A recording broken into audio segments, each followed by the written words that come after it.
নিজেকে তিনি সামাজিক যোগাযোগ মাধ্যমে বাংলাদেশের এক নম্বর মডেল হিসেবে উপস্থাপন করেন, তবে বাস্তবে আন্তর্জাতিক পর্নো ইন্ডাস্ট্রিতে গড়ে তুলেছেন নিজের ক্যারিয়ার। আলোচিত সেই বাংলাদেশি পর্নো তারকা ও তার সঙ্গী অবশেষে সিআইডির জালে ধরা পড়েছে। তারপরই জানা গেছে কিভাবে তারা বাংলাদেশে বসেই চালিয়ে গেছে তাদের কার্যক্রম।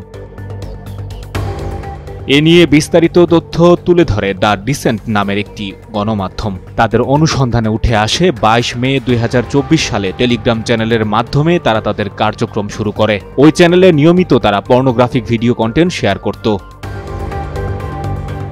সে চ্যানেলে 9 সেপ্টেম্বরের একটি পোস্টে দেখা যায়, সেখানে লেখা ছিল, নতুন ভিডিও প্রকাশ হয়েছে, উপভোগ করো ছেলেরা। প্রতিবার নতুন ভিডিও প্রকাশের সঙ্গে সঙ্গে তারা লিঙ্কটি ওই চ্যানেলে এবং অন্যান্য সোশ্যাল প্ল্যাটফর্মের তাদের অ্যাকাউন্টে শেয়ার করেন।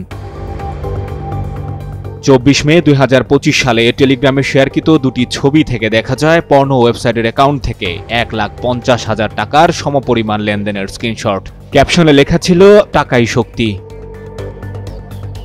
অন্যদিকে 14 জুন 2025-এ এদের একজনের পর্নো প্রোফাইলের ড্যাশবোর্ডের ছবি শেয়ার করলে দেখা যায়, সেখানে 2024 সালের মে থেকে ডিসেম্বর পর্যন্ত আয় দেখা যাচ্ছে $15,703 মার্কিন ডলার বা প্রায় 20 লাখ টাকা। এক সপ্তাহ পর 21 জুন একই ব্যক্তি আরেকটি ছবি পোস্ট করেন, যেখানে লেখা ছিল, একটি ভিডিও থেকে আয় 1 লাখ টাকা, এবং প্ল্যাটফর্মটিকে ধন্যবাদ জানান। অনুসন্ধানে দেখা যায় এগুলো বিচ্ছিন্ন পোস্ট নয়। পরবর্তীতে অনুসন্ধানী সাংবাদিকরা সেই ফেসবুক ও ইনস্টাগ্রাম অ্যাকাউন্ট শনাক্ত করেন, যা আসলেই ওই যুগলেরা পরিচালনা করে। রিভার্স সার্চের মাধ্যমে নিশ্চিত হওয়া গেছে এই অ্যাকাউন্টগুলো থেকেই প্রথম কন্টেন্টগুলো এসেছে।